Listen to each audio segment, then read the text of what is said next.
Hello everyone, this is for class 10 biology chapter life processes. In the last part we have seen what is autotrophic and heterotrophic nutrition.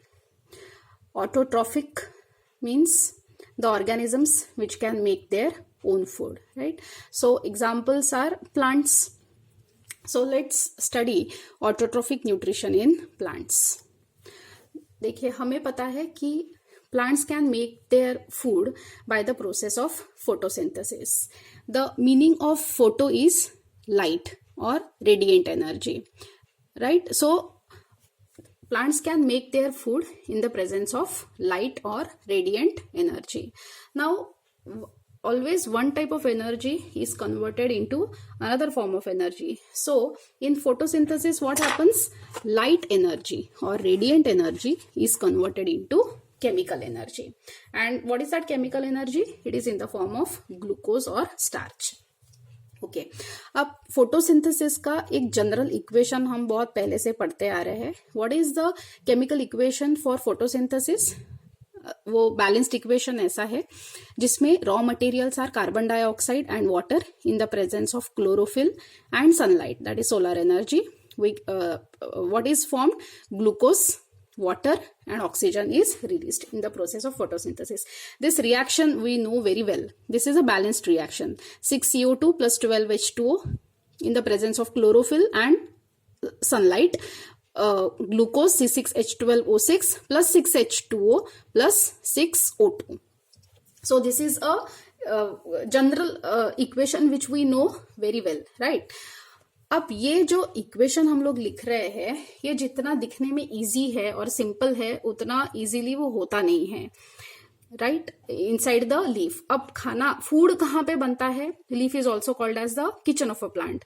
तो food preparation जो होता है या food production जो होता है वो होता है in the leaf. This also we know, right? अब लीफ के अंदर लीफ का जो स्ट्रक्चर है, हम पहले स्ट्रक्चर देखते हैं कि लीफ का स्ट्रक्चर कैसा होता है अंदर से, और एग्जैक्टली कौन कौन सी प्रोसेसेस या chemical reaction, series of chemical reactions होती है लीफ के अंदर, दैट वी हैव टू सी. तो जो इजी एक इक्वेशन फोटोसिंथेसिस का दिखाई दे रहा है वो इतना इजी नहीं है. There are series of chemical reactions which are occurring inside the leaf. तो वो स्टेप्स कौन कौन सी है? Steps involved in the process of photosynthesis are: first is absorption of light energy by chlorophyll. सबसे पहले क्लोरोफिल जो है which is the green pigment present, right? जो हमने पढ़ा है कि जो प्लास्टिड्स होते हैं सेल के अंदर, प्लांट सेल के अंदर, वो प्लास्टिड्स 3 टाइप के हो सकते हैं: क्लोरोप्लास्ट, क्रोमोप्लास्ट एंड लुकोप्लास्ट, राइट? अब ये जो क्लोरोप्लास्ट होते हैं उनके अंदर पिगमेंट्स प्रेजेंट होते हैं which are called as chlorophyll. और ये क्लोरोफिल जो होता है वो एक्टिवेट सिर्फ सनलाइट जब होता है तभी वो एक्टिवेट हो सकता है. तो सबसे पहला स्टेप फोटोसिंथेसिस का ये है, सबसे पहले जो लाइट एनर्जी है it will be absorbed by the chlorophyll.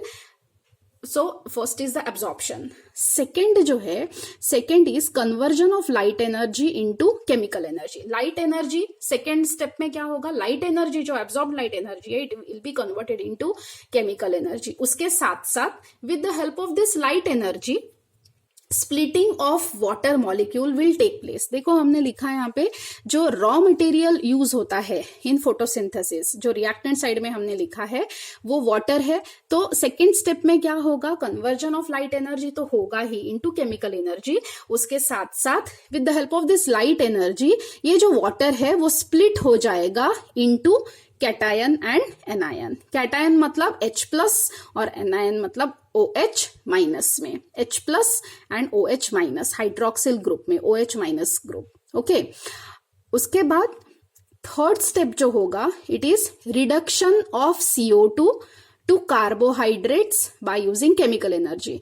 अब देखो जो सेकेंड स्टेप में लाइट एनर्जी कन्वर्ट हुई है into chemical energy, this with the help of this chemical energy reduction of CO2 होगा. Now what is reduction reaction? Reduction is nothing but addition of hydrogen. Addition of hydrogen is nothing but reduction reaction. तो CO2 के साथ वो hydrogen link हो जाएगा और एक नया मॉलिक्यूल बनेगा जिसको हम लोग बोलते हैं कार्बोहाइड्रेट. तो वो ये है, hydrogen is getting linked with CO का जो कंपाउंड है उसके साथ, मतलब CO का जो ये कंपाउंड है उसके साथ हाइड्रोजन लिंक हो जाएगा, मतलब रिडक्शन रिएक्शन होगी और कार्बोहाइड्रेट विच ये जो ग्लूकोज लिखते हैं it is a form of simple carbohydrate, right. तो ग्लूकोज बनेगा, फिर एक्सेस जो ग्लूकोज होगा it will be stored in the form of complex carbohydrate which is called as starch for emergency usage, right. तो ये 3 steps में ये photosynthesis reaction होती है। अब सबसे पहले ये देखते हैं कि ऑक्सीडेशन रिडक्शन रिएक्शंस क्या होती है, ये हमने पहले भी पढ़ा हुआ है। Let's just revise this. देखिए, oxidation means addition of oxygen to a substance is called as oxidation reaction, right. जैसे कार्बन है, उसके साथ जब उसमें जब ऑक्सीजन ऐड करेंगे या कंबाइन होगा तो बनेगा CO2। So we are adding oxygen to this substance, right, to carbon, so this becomes an oxidation reaction. Similarly, removal of hydrogen is also called as oxidation, उसे भी हम लोग ऑक्सीडेशन बोलते हैं। Reduction means addition of hydrogen. अब जैसे इसमें add हो गया था हाइड्रोजन, यहाँ पे C और O तो है, उसमें हाइड्रोजन यहाँ पे ऐड हो गया है, राइट। तो उसको बोलेंगे हम लोग रिडक्शन रिएक्शन, यहाँ पे हमने लिखा भी है reduction of CO2, right. So addition of hydrogen is called reduction. अब जैसे सल्फर सब्सटेंस है, उसमें हाइड्रोजन लिंक हो रहा है या कंबाइन हो रहा है तो बन रहा है H2S। So see in this compound hydrogen is getting added, that is why this is a reduction reaction. Also, removal of oxygen is called as reduction, right? Hydrogen add करो या ऑक्सीजन रिमूव करो, so it becomes a reduction reaction. Now one more difference is, देखो oxidation में क्या होता है, loss of electron होता है इन ऑक्सीडेशन रिएक्शन। जैसे फॉर एग्जाम्पल हमारे पास सोडियम का एक एटम है, राइट, सोडियम Na। सोडियम में कितने इलेक्ट्रॉन्स होते हैं, 11, एटॉमिक नंबर उसका होता है 11। अगर वो 11 में से हम लोग एक इलेक्ट्रॉन निकाल देते हैं या वो एलिमेंट एक इलेक्ट्रॉन लूज करता है, मतलब एक नेगेटिव चार्ज जो है वो उसमें से कम हो गया है, मतलब वो ज्यादा पॉजिटिव बन गया है, राइट। तो इसीलिए एक इलेक्ट्रॉन जब वो दे देता है या लूज करता है, सो Na के ऊपर एक पॉजिटिव चार्ज आ जाता है जिसको हम लोग बोलते हैं cation, right. So loss of electron is called oxidation. तो ऑक्सीडेशन में ये और एक चीज होती है, रिडक्शन में क्या होता है, गेन ऑफ इलेक्ट्रॉन होता है, राइट। तो गेन ऑफ इलेक्ट्रॉन, जैसे क्लोरीन है, क्लोरीन का एटॉमिक नंबर होता है 17, राइट। अब 17 में से एक इलेक्ट्रॉन, 17 में मैं एक इलेक्ट्रॉन ऐड करती हूं तो इट बिकम्स 18, राइट। अब ये 17 है, इसमें मैं एक इलेक्ट्रॉन और ऐड करूं, मतलब मैं और नेगेटिव बना रही हूं, क्योंकि इलेक्ट्रॉन के ऊपर तो नेगेटिव चार्ज होता है, तो उसको मैं और नेगेटिव बना रही हूं, इसलिए क्लोरीन के ऊपर एक नेगेटिव चार्ज आया। अगर यहाँ पे हमने 2- लिखा होगा, इसका मतलब उसने 2 इलेक्ट्रॉन्स एक्सेप्ट किए हैं या गेन किए हैं। यहाँ पे हमने 2+ लिखा होता, Mg2+ लिखते हैं हम लोग, राइट। तो 2+ मतलब उसने 2 इलेक्ट्रॉन्स दे दिए हैं, मतलब 2 इलेक्ट्रॉन्स लूज किए हैं। तो इस तरीके से होता है ऑक्सीडेशन और रिडक्शन रिएक्शन में, ओके। अब हम पहले स्टडी करते हैं स्ट्रक्चर ऑफ लीफ कैसा होता है, जहां पे फोटोसिंथेसिस रिएक्शन होता है, उसके बारे में पहले स्टडी करते हैं। See, this is a cross section of a leaf, ठीक है। अब देखो यहाँ पे लिखा है क्यूटिकल, राइट। उसके अंदर वाला जो लेयर है वहां पे हमने लिखा है अपर एपिडर्मिस।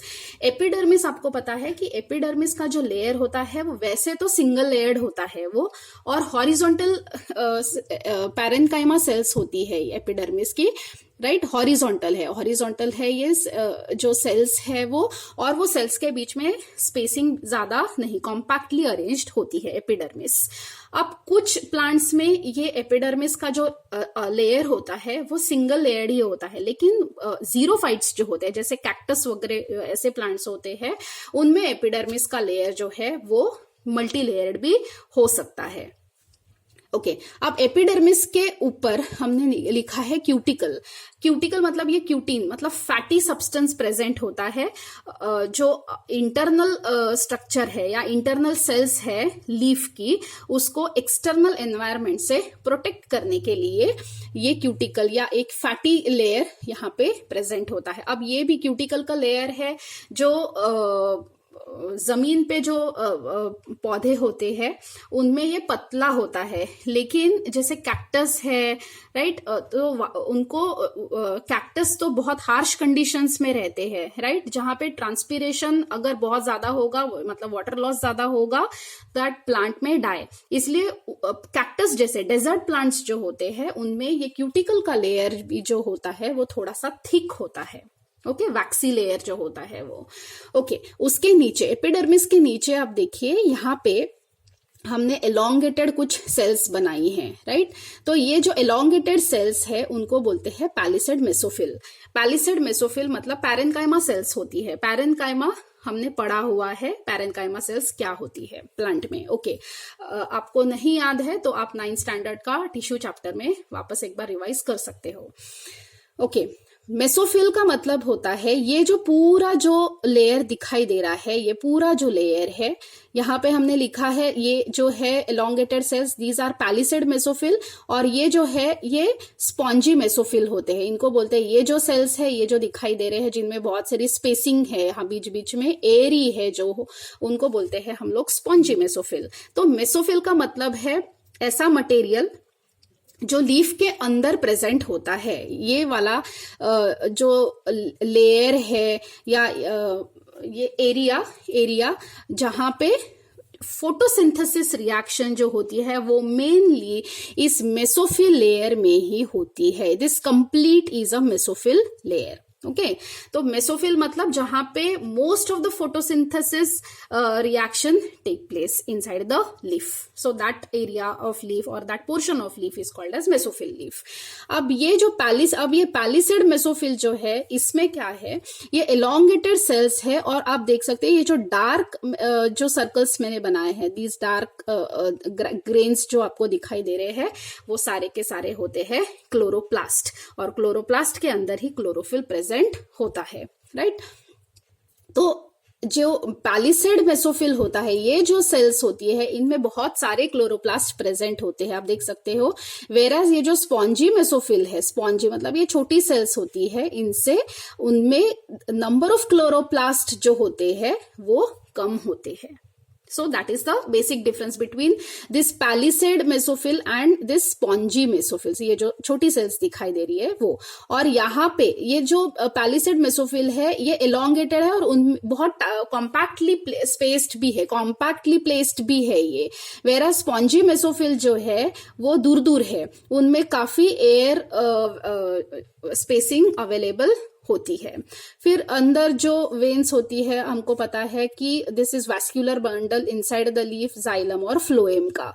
अब ये जो है ये नीचे, राइट, ये जो वापस और एक हॉरिजॉन्टल लेयर दिखाई दे रहा है, दिस इज लोअर एपिडर्मिस। नीचे के तरफ का जो एपिडर्मिस का लेयर होगा वो ये है, और वापस एक क्यूटिकल का लेयर एक्सटर्नल एनवायरनमेंट से प्रोटेक्ट करने के लिए, ये एक इम्परमिएबल लेयर होता है। इम्परमिएबल मतलब वाटर या दूसरे गैसेस, सॉलिड पार्टिकल्स को लीफ के अंदर घुसने नहीं देता है ये लेयर इजीली। ओके, अब ये देखिए लीफ का जो अंडर साइड होता है, मतलब निचला हिस्सा जो होता है, ज्यादा करके ये जो स्टोमाटा होता है, राइट, स्टोमाटा मतलब openings which are present in the leaf, ये खास करके ये जो लोअर एपिडर्मिस होता है उसी में प्रेजेंट होता है। और स्टोमाटा में हमको पता है, अब स्टोमाटा तो ये जो लोअर एपिडर्मिस है उनमें गार्ड सेल्स कहाँ पे, मतलब स्टोमाटा कहाँ पे या ओपनिंग्स कहाँ पे होंगे, जहां पे एक्सचेंज ऑफ गैसेस हो सकता है, ट्रांसपीरेशन प्रोसेस हो सकता है, राइट। तो वो निचले तरफ, लीफ के निचले तरफ जो लोअर एपिडर्मिस होता है उसमें ये बीच बीच में स्टोमाटा प्रेजेंट होता है। ओके, अब देखते हैं स्टोमाटा का डायग्राम, स्टोमाटा ओपन और स्टोमाटा क्लोज कैसे दिखाई देता है। अब ये जो है what is this, this is stomata, and right now this, आप यहाँ पे ये जो स्लिट है, ये एक गार्ड सेल है उसका, ये दूसरा गार्ड सेल है। गार्ड सेल में भी हमने कुछ क्लोरोप्लास्ट बनाए हुए हैं। ये जो है ये उसका न्यूक्लियस है, राइट, और ये जो है उनमें वैक्यूल प्रेजेंट है, और ये उसके इर्द गिर्द जो दिखाई दे रहे हैं दीज आर एपिडर्मल सेल्स, जो हमने लोअर एपिडर्मिस का निकाला है वो, ये वो वाले सेल्स है। हॉरिजॉन्टल। ओके, अब यहाँ पे हम देख सकते हैं कि स्टोमाटा ओपन है और यहाँ पे हम लोग देख रहे हैं कि स्टोमाटा क्लोज है। ये स्लिट जो है वो क्लोज्ड है। So this is stomata open and this is stomata close. तो ये है एक जनरल स्ट्रक्चर ऑफ लीफ कि लीफ दिखने में अंदर से कैसा दिखाई देता है। तो आई होप दिस, ये जो हमने लेबलिंग किया है ये आपको क्लियर है। ओके, आगे देखते हैं। ये जो हमने डार्क ग्रेन्स बनाए हैं जिसको हम लोग बोल रहे हैं क्लोरोप्लास्ट। अब क्लोरोप्लास्ट के अंदर क्योंकि फोटोसिंथेसिस होने वाला है तो हम देखते हैं कि क्लोरोप्लास्ट के अंदर का स्ट्रक्चर कैसा होता है। ओके, क्लोरोप्लास्ट जो होता है, this is a structure of chloroplast. एक डबल मेम्ब्रेनस सेल ऑर्गेनेल होता है जो साइटोप्लाज्म में फ्लोट होता है या सस्पेंडेड होता है। अब देखो उसका ये आउटर मेम्ब्रेन है, this is the inner membrane of chloroplast. अब उसके अंदर क्या है? क्लोरोप्लास्ट के अंदर एक मैट्रिक्स होता है, फ्लूइड होता है जिसको हम लोग बोलते हैं स्ट्रोमा। ओके, और यहाँ पे देखो आप कॉइन लाइक स्ट्रक्चर्स है जो एक दूसरे के ऊपर रखे हुए हैं, एक स्टैक बनाया हुआ है। तो ये एक जो कॉइन दिखाई दे रहा है वो एक कॉइन को बोलते हैं थाइलोकॉइड, और ये थाइलोकॉइड के अंदर chlorophyll pigment is present, right, which is very much reactive to light. अब अगर ये जो स्टैक बनाया है थाइलोकॉइड का उसको हम लोग बोलते हैं grana. Okay, so stack of thylakoid is also called as grana.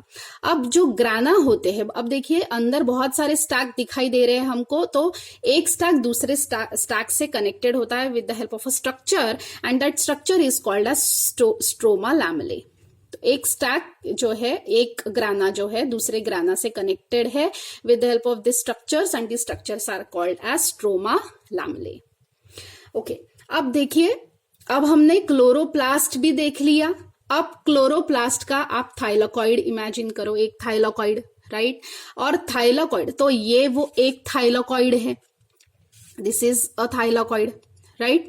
अब sorry, this is chloroplast only, और ये जो है, ये देखिए यहाँ पे जो स्टैक बनाया हुआ है ये हमारा है ग्राना, और ये जो है सराउंडिंग जो है, ये जो फ्लूइड होता है, जो मैट्रिक्स होता है, उसको हम लोग बोलते हैं stroma, right. So matrix is stroma, और यहाँ पे जो स्टैक अरेंज्ड है उसको हम लोग बोल रहे हैं ग्राना। अब देखिए, फोटोसिंथेसिस रिएक्शन जो होती है वो 2 स्टेजेस में होती है, राइट। हमने 2 स्टेजेस कौन सी है? एक होता है लाइट रिएक्शन और दूसरा होता है dark reaction. Light reaction and dark reaction. Light reaction जो होता है वो होता है इन द ग्राना, और वो लाइट के प्रेजेंस में ही होता है। और जो डार्क रिएक्शंस होती है वो लाइट रिएक्शंस के साथ साथ ही होती है, साइमल्टेनियसली लाइट रिएक्शंस के साथ होती है। लेकिन डार्क रिएक्शंस जो होती है उनको लाइट की जरूरत नहीं है। डार्क रिएक्शन का मतलब ये नहीं होता है कि वो सिर्फ नाइट टाइम में या डार्क हो जाता है, सिर्फ तभी होता है। No, that is not the meaning. Dark reaction का मतलब होता है कि ये जो स्ट्रोमा में जो मैट्रिक्स है वहां पे जो रिएक्शंस, केमिकल रिएक्शंस होने वाली है, उनको लाइट की जरूरत नहीं पड़ती है। वेयरएज ये जो ग्राना के अंदर जो रिएक्शन हो रही है, ग्राना मतलब स्टैक ऑफ थाइलोकॉइड, राइट, तो और वो थाइलोकॉइड के अंदर क्लोरोफिल प्रेजेंट होता है। तो क्लोरोफिल को तो पहले एक्टिवेट करना पड़ेगा, इसीलिए वो जो लाइट रिएक्शंस होती है वो यहाँ पे ग्राना में होती है, और डार्क रिएक्शंस जो होती है वो स्ट्रोमा में होती है। ठीक है, अब अगले पार्ट में हम लोग डिटेल में देखते हैं कि लाइट रिएक्शन में कौन कौन सी केमिकल रिएक्शंस अलग अलग होती है, और डार्क रिएक्शंस में कौन कौन क्या क्या अलग अलग चीजें होती है। That we will see in the further part. Thank you.